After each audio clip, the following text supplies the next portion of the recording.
गवादर और कोयटा धमाकों के खुदकुश बमबार अफगानिस्तान से आए, दोनों की शनाख्त हो गई। वज़ीर दाखिला शेख रशीद अहमद कहते हैं पाकिस्तान में कोई फेवरेट कैंप नहीं। जनरल फैज 2 दिन तक भारतीय मीडिया पर छाए रहे। खित्ते में सबसे ज्यादा भारत को मुंह की खाना पड़ी। रॉ NDS मुंह के बल गिरे। इस्लामाबाद जाने का कहने वाले पागल और अकल के अंधे हैं। बिलावल, शहबाज शरीफ और मौलाना की सियासत बाकी नहीं रही।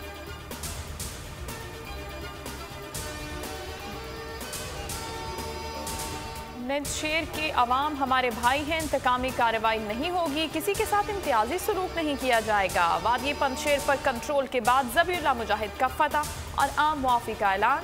कहाँ अमन तरजीह है, आलमी बरादरी को भी फ़ायदा होगा, आवाम को सहूलतें देंगे। पाकिस्तान की मुख्तलिफ मामलात पर तशवीश जायज़ है, उन्हें हल करेंगे। CPEC पाकिस्तान, चीन और अफगानिस्तान के लिए अहम मुआशी मनसूबा है। अफगान सरजमीन पाकिस्तान के खिलाफ इस्तेमाल नहीं होगी, सरहदें बंद करने की ज़रूरत नहीं।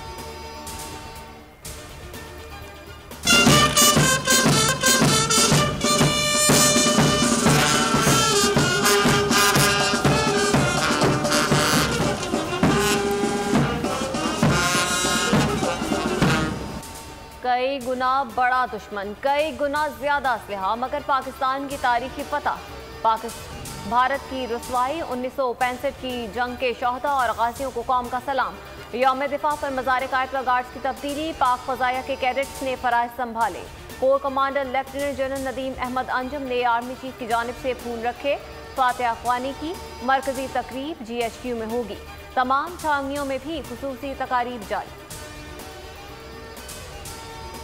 जंगे सितंबर के शहदा और गाजियों को खिराज अकीदत। Army chief general Qamar Javed Bajwa की जानिब से मेजर शब्बीर शरीफ शहीद, मेजर तुफैल मोहम्मद शहीद और कैप्टन कर्नल शेर खान के मज़ारात पर फूलों की चादर। मेजर अजीज भट्टी शहीद के मज़ार पर भी तकरीब, फूलों की चादर चढ़ाई गई। पाक फ़ज़ाया की दस्तावेजी फिल्म मैं तैयार हूँ जारी, डॉक्यूमेंट्री जज्बाए हुब्बुल वतनी को उजागर करती है।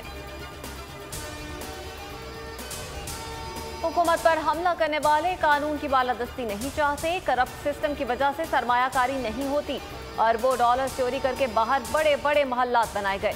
वज़ीर आज़म इमरान खान कहते हैं ओवरसीज मुल्क का सबसे बड़ा असासा है, बदकिस्मती से फ़ायदा नहीं उठा सकते। इनके लिए सरमायाकारी के मौके पैदा करने होंगे।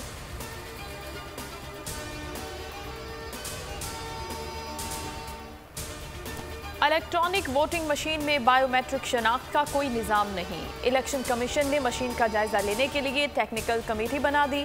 DGIT ECP कहते हैं कि पायलट प्रोजेक्ट में बायोमेट्रिक तस्दीक और वोट कास्टिंग का अलग निज़ाम था। स्पेशल सेक्रेटरी कहते हैं कि इंतखाबात में टेक्नोलॉजी के इस्तेमाल के हामी हैं। मुशावरत और टेस्टिंग के बाद ही इलेक्ट्रॉनिक वोटिंग पर अमल किया जा सकता है। और कराची वाले हो जाएं फिर तैयार, बादल बरसने को है बेकरार। महकमा मौसमियात के मुताबिक खलीज बंगाल से हवा का कम दबाव कल सिंध में दाखिल होगा। 8 सितंबर से मशरक़ी सिंध और 9 सितंबर से कराची में बारिश का इम्कान।